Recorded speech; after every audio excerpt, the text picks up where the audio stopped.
My name's Beckett. My name's Jasper. If you like this video, hit like, comment, subscribe. Join the Peanut Gallery.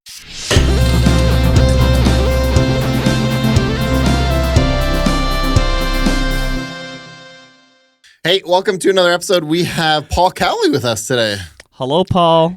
Good day. It's good to be here. I tell you, I've watched a number of these Peanut Gallery things, and it takes me back to my childhood when I actually watched the Peanut Gallery from the Howdy Doody time. Really? Yeah. What is that? The Peanut Gallery was the studio audience for Howdy Doody, a TV show back in the 50s. Was this a good show? It was a great show. Yeah, there were a number of wonderful characters that came around that passed by your eyesight on a regular daily basis, and you had lots of feedback from the Peanut Gallery, and lots of interesting things happened in the Peanut Gallery too. So when you think of Trevor and Patrick, is there anybody specifically that you think of? Because I don't want from me, so from them. Is there It would anybody? never be you, Albert. Well, Patrick is kind of an interesting character. Yes, he is. Let's talk about him. He's not here today. Let's talk Patrick. Well, interesting. in the Peanut Gallery in the Howdy Doody's time, there was an indigenous individual, shall we call him, whose name was Chief Thunderdud. And I thought that juxtaposition of the name Thunder and Dud kind of thing sometimes works well for the people that we deal with, because sometimes there's a lot of noise and it's more bark than it is bite. And then other times there's a lot of bite, not too much noise. So Patrick would be bark, no bite? Well, I think he can be both sides of that coin. Without any doubt, he could be both sides of that coin. Patrick's like, I missed one episode. Yep, and see what happens. So anyways, we got to know each other kind of through Family Central. So you have been in charge of the emergency housing, and we're a huge part of really creating that for Aylmer. We didn't have anything before really this began. So that's really what I chat about is the emergency housing. It's a huge issue right now. Yes. Much bigger than we would like it to be and becoming worse. I've never seen so many people coming through Family Central's doors and including getting emails from people saying, look, we're losing our housing. What's going on? Is there anything you can do? And so a huge need. But before we get to that, what I wanted to chat with you was what you do at your age and why. So first of all, I didn't ask you this if I was going to get permission, but how old are you? I'm 74. 74. Okay, Yeah. so when would you have been born? 1947. I'm 47 birthday. Yep, summer baby in 47. So you've been around a few years. I have. All right, when did Enjoyable years. Enjoy all of them? All that I remember. I guess we have a mechanism that means the ones that weren't too memorable, we kind of shove them out of the way and stick them in a closet or under a carpet somewhere. All right, so 74. You are actively working. You are actively volunteering. You are actively serving. You are innovating. You are doing. How long have you been retired? I retired in 2016 after 47 years as an educator. So 47, like that's a long time with kids. It is, but kids are a good place to be. Are they? Yeah, indeed. Is this a motivational to all the teachers out there? It's good. Trust me, you'll miss it one day. Well, an interesting conversation I had with my lovely lady the other day around the kitchen table was about the fact that if we had a child now who was thinking about careers, education probably wouldn't be one of the ones that we would deal with at this particular point. It's so different. I started teaching in 1970, and the way it was then and the way it is now and the direction that it's going is something that I have a little difficulty reconciling. Sure. Yep. Yeah. Yeah, I know lots has changed. All right, so why are you still serving? Because really, in so many ways, and I'm harping on this a little bit because you inspire us. You inspire a lot of us. I'd like to become you one day. Because I think a lot of us, when you think about, the end of life, you kind of think about just kind of winding down and not doing much and just doing nothing. And yet you do a lot of camping, you do a lot of travel, you sing incredibly well, you embarrass all of us every time. Somebody was just saying the other day that you guys sang happy birthday to somebody, and like after like the first happy birthday, everybody else was like, okay, so we're just going to stop and let Paul keep singing because this is embarrassing. So you sing well, so you do that stuff. but you've made a really intentional choice to keep serving. And I think that's really inspiring that at your age, you haven't stopped caring. And even though you have concerns, you still serve.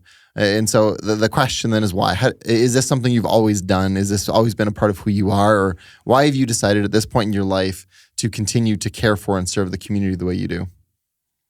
I think it's something that I've kind of been doing. I hadn't thought much about it, intentionally thought about it when I was younger, but it certainly feels like a natural thing for me to do. The purpose for my being here, my function as an educator for so many years, my involvement as a competitive squash player. You did squash? Yeah, I was a ranked squash player in Ontario. Oh, I've been ranked too. It's always near the bottom, but yeah, I wasn't ranked very highly, but I like that though. I'm gonna start using that.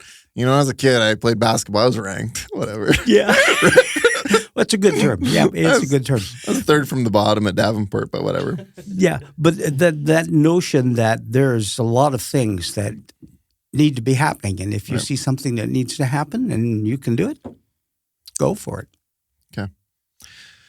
So how'd you get involved in the shelter? How does this story start? It's interesting. It starts with lived experience, not for myself, but we had a nephew who was experiencing some situations that were less than optimal, and he came and lived with us for a while when we were first here in Aylmer. Where'd you guys come from? Sorry, just out of curiosity. I don't know if I even. I'm a Toronto native. Toronto, you're one of them. Okay. Yeah, but it's a net energy loss to live in Toronto. You can't do that. It's just constantly sucking energy out of you. So we moved. I've lived in Georgetown, Milton, London. My wife is from London, and we eventually just needed to get away from all of that kind of stuff. And we moved to Aylmer in 2002. Into a tiny little town that nobody had ever heard of. Yeah, it was 7,500. Until about 2 years ago, now everybody's heard of us. I don't think that the number on the sign has ever changed. And yes, it was once. Here. Oh, okay. Well, it was below 7 at one point. I think it was like 6,800, and then it's at 75. Yeah, we always remembered it as 7,500 coming in and coming out. And my wife's family were campers at Sandhills. Yep. And so from London coming through, we would always be passing through Aylmer and dealt with those kinds of things. Yeah. But what happened when my nephew was living with us, and there were some things going on in his life that caused that relationship to kind of fall apart. And at that point, probably 5, 6, maybe even 7 years ago, we were looking for some alternative because it wasn't working out that he was staying with us. And at that time, In Out of the Cold in St. Thomas was pretty well the only shelter that was involved there. So I personally became involved with In Out of the Cold as a volunteer and eventually introduced our nephew to that process, and he became one of the guests at In Out of the Cold. And I worked in the kitchen there. They had a commercial kitchen in the basement of the church, and from 6 o'clock they would serve meals and then move into the evening shelter for those individuals who didn't have a place to stay. So it was kind of a food security program from 6 till 7 o'clock, and then those people who needed shelter would stay at the church, in the basement of the church. My nephew eventually participated in that program. I got involved with Grace Cafe. I volunteered serving meals at the Grace Cafe. But even though it was just a 12, 15-minute drive from here in Aylmer to St. Thomas, that just didn't cut it. Right. Yeah. So because not everybody knows what Grace Cafe is. What's Grace Cafe? What'd you do there? Grace Cafe is an organization, faith-based organization that provides meals, breakfast, lunch, and warm coffee and sandwiches kind of thing to the population that's basically on the street. And you're a guest. If you're hungry, you can go to the Grace Cafe. Okay. very much like what's going on at Family Central. So when all of this kind of came together a couple of years ago I know it's been in the works for a long time, but when it sort of all started to come together, and it became a hub for individuals who were hungry and who needed wraparound services. When that started to really take shape at the Central, that's when I got heavily involved. But when the shelter was at St. Paul's, under the auspices of ECAP, the East Elgin Community Assistance Program, they were looking for volunteers to spend overnight, 7 p.m. at night till 7 a.m. in the morning. I went out and checked it out. I became a volunteer who did the overnight on-call kind of thing. And then eventually they were looking for someone to step up and take a little more responsibility. Mm-hmm. And I became the shelter supervisor and volunteer coordinator when it was at St. Paul's. And then, of course, it was brought over just this past year. This was the third season for the East Elgin Housing Initiative and their shelter program, and the third year was spent at the Family Central. So the first 2 years, starting in 2019 and 2020-21, that season, were at St. Paul's United Church. So you run 7 p.m. to 7 a.m. It's a horrible shift. Yep, it is. It's a 12-hour shift. And one of the advertising things that we're doing now at the Central, because it's a historic hotel in beautiful downtown Aylmer, we advertise it as if you become an on-call volunteer and you're called to duty, you get to spend an evening and overnight, and you can have a continental breakfast in the morning at a historic hotel in what we call the volunteer suite in the basement of the Family Central Hotel.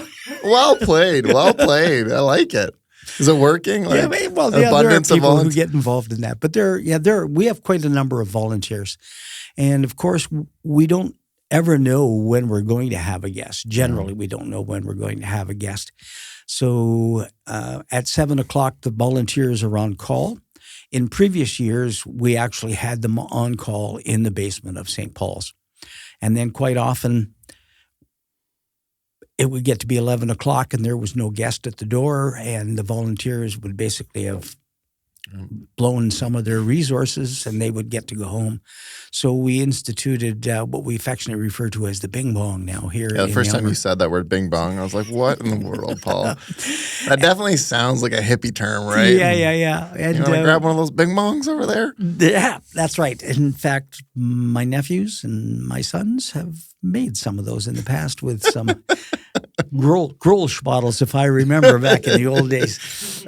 Anyways, back to things that are good. Back to the point. So it became an on-call. We would cover the calendar with 2 volunteers. A team of volunteers would be on call from 7 o'clock till 7 a.m. in the morning, but they would only report to duty if there was a guest at the door. And we instituted a 2-way communication system that it seemed to use our resources much more efficiently. So we didn't actually have a pair of volunteers playing cribbage in the basement of the church when there was no one there in need of volunteers to be there. So that's worked really well. What's one of your highlights over the last? So you've been at this for 3 years. When you kind of look back and you kind of go, "Oh, that's pretty cool." What's some of the highlights for you? I think this entire year has been a highlight because there's been a focus shift into what happened. In the second year of the shelter, we ended up with guests who spent maybe 60 days, 60 nights, we call them guest nights, 60 guest nights in the basement at the shelter. And that's, to me, that's not emergency shelter. No. That's more of a housing kind of issue. And so the focus changed this year when we moved it over to the Family Central, that we were specifically looking for those individuals who are not necessarily in need of housing, but needed something for a few days over the weekend or for a 5-day period. And we could provide a comfortable location for them. And we had the food services upstairs that individuals in the morning at 7 o'clock, they could simply go upstairs and have something to eat. So kind of the way we've implemented it this year is So the shelter opens 7 p.m. They come in, they can get some food, whatever. You go to bed.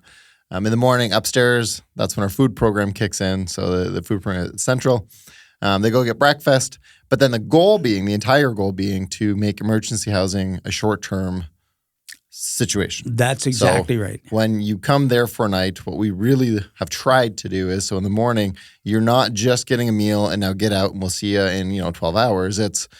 Is there a way that we can get you into a permanent place? Yeah. Because as much as I think it's a pretty cool nobody wants to be in emergency housing their whole life. Like it's kind of awkward. You're it's coming not a in. lifestyle. No, it's not, and nor do we want it to be. It does take a significant toll on volunteers. Like I don't spend a lot of nights there because I'm shot for a day or two. Like I even when I was still in the fire hall, I was like, man, you get those nighttime calls. I'm like, oh man, I am not 25 anymore. Like it affects you, and so it takes a drain. And so the one thing I guess it's been pretty cool with the amount of volunteers we've gotten. It has been. COVID has had a negative impact on almost everything in the world. Yeah, that's exactly right. And there's no reason in the world to think that an emergency shelter is not going to be impacted by the restrictions that are put in place as a result of COVID. But the number of volunteers who have been available to take the on-call shift, and then if by 10 o'clock at night this year, particularly if by 10 o'clock at night we didn't have a guest at the door, then those volunteers would be released for the rest of their shift. Right. That's been particularly effective. And there have been a number of people who have stepped up 2 nights a week, 3 nights a week to be on call. But when you're not called out or called to duty every day, like you don't have guests who are staying at the shelter for 60 days. They come for a few days. The other ancillary programs that are in place, I always like to say that the food program at the Family Central is we have the best condiments in town. The wraparound services that we have are in place to be able to deal with individuals, find out what the needs are, what are the nodal points on your path of life that have brought you here. I know you're hungry to come into the Central, and you need a place to stay, but let's talk a little bit about those kinds of things and find out what kind of wraparound services can be put in place to move that individual along. So what have you learned? Because what we found, and you guys face these obstacles when you tried opening this, Aylmer has no homelessness. Because what people, including myself, right? Like I don't want to pretend like I was smarter than anybody else. Because you drive through St. Thomas and you drive by Grace Cafe, you drive by and you can see it. You can visually see all the struggle. It's there, it's in your face, it's in front of you. Yep. You go through London, it's the same thing. You go through Aylmer and it's not. And so then all of a sudden you start talking emergency housing and with the food program at Family Central, next week we'll be passing 10,000 meals served. 10,000 meals, yep. And we now have McDonald's looking over their shoulder. Yeah.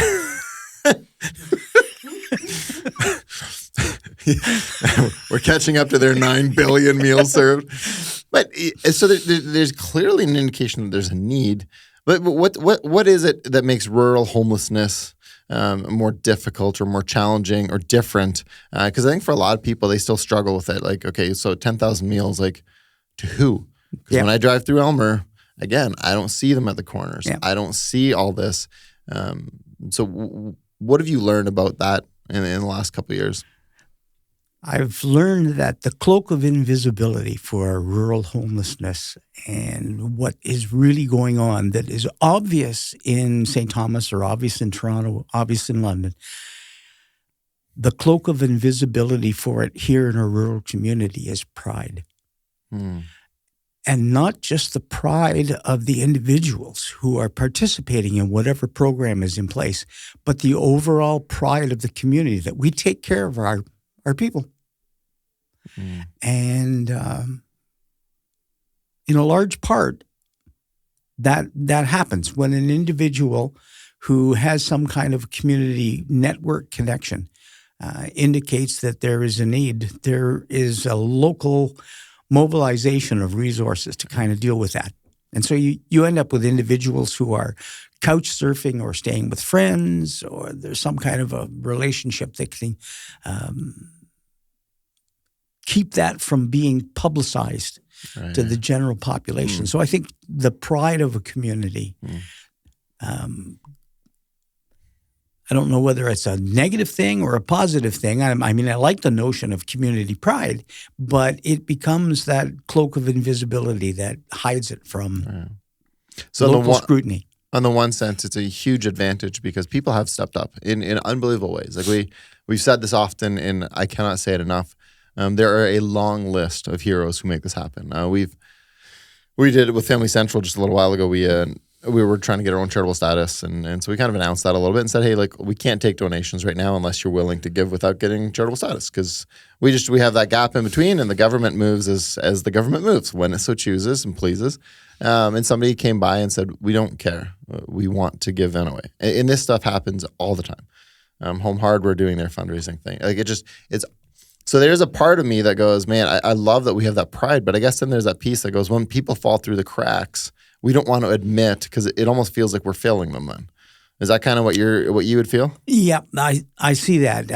When you talk to politicians, a general term to deal with politicians at whatever level it happens to be, whether it's local and municipal, provincial or federal kinds of things, there's a real reluctance to identify the root causes of what issues that we're facing and to step up at the micro-local level.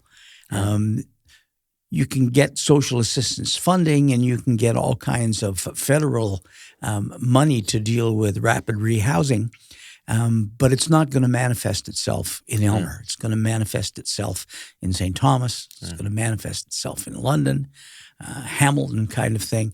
To get it to happen right here in Aylmer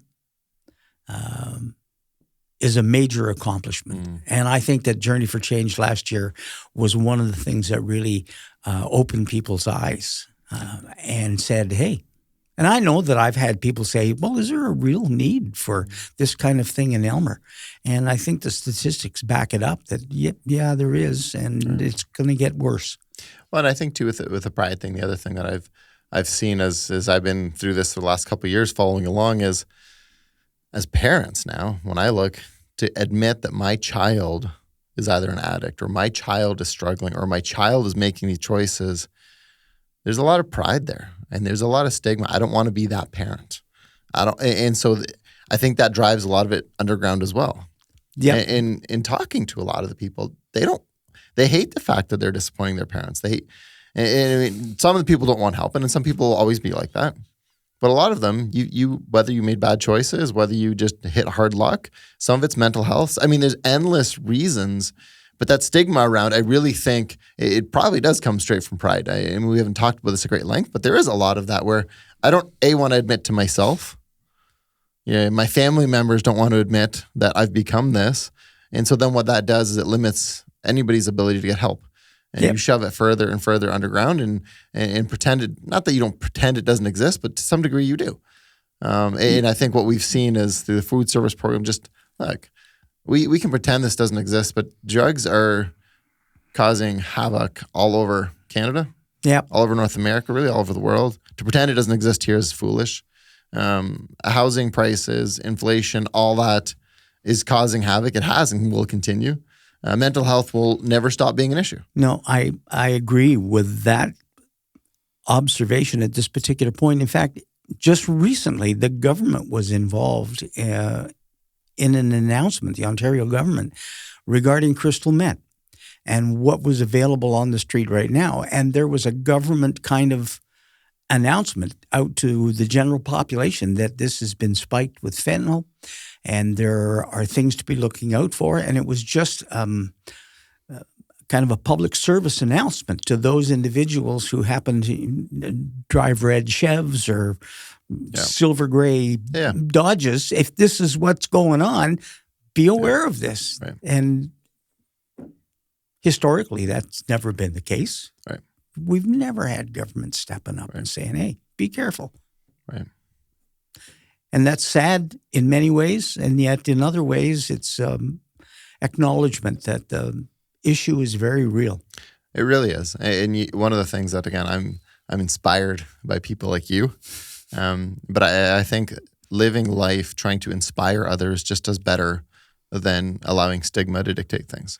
So you know what? If you live in Aylmer and you're struggling, we want to inspire you that maybe if we wrap around you, you can come to a place of living your dreams. And maybe your dream isn't having your own massive house and property, but you should be able to at least chase those dreams that you have, to be able to live independently, to not, if you want to break this addiction, to be able to have people around you that say, we believe in you.